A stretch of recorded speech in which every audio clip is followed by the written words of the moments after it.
আমার একটা পার্সেল ছিল, এই ভাইটা এসেছে আমার পার্সেলটা দিতে। তো দেখো এই যে পার্সেলটা আমাকে দিয়েছে।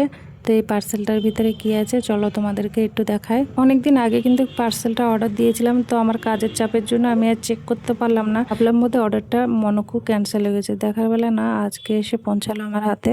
প্রথমে একটা ত্রিশূল বেরোলো। আমি একটা ঝরা অর্ডার করেছিলাম, এই যে দেখো তার স্টানটা। এই যে এটা একটা ছোট্ট একটা প্রথমে পরে ঘট, তারপরে এই যে স্টানটা লাগাতে হবে।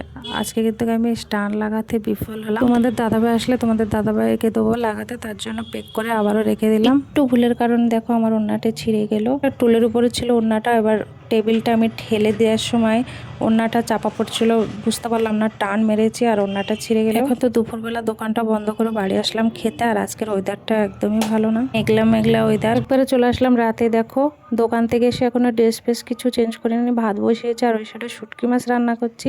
আজকে যেহেতু বুধবার কি রান্না করব, অনেকটা রাত হয়ে গেছে, আসার পথে কিছু আনিনি, তো শুটকি মাছ ছিল ঘরে, তো শুটকি মাছ রান্না করে নিচ্ছি। এদিকে দেখো তোমাদের দাদাভাই বাসন কিছু রান্না করতে করতে বেড়েছে, সব বাসনগুলো মেজে দিল। মোবাইল করে একটা বর পেয়েছি, প্রত্যেকটা কাজে কিন্তু আমার সাথে হাত লাগায়।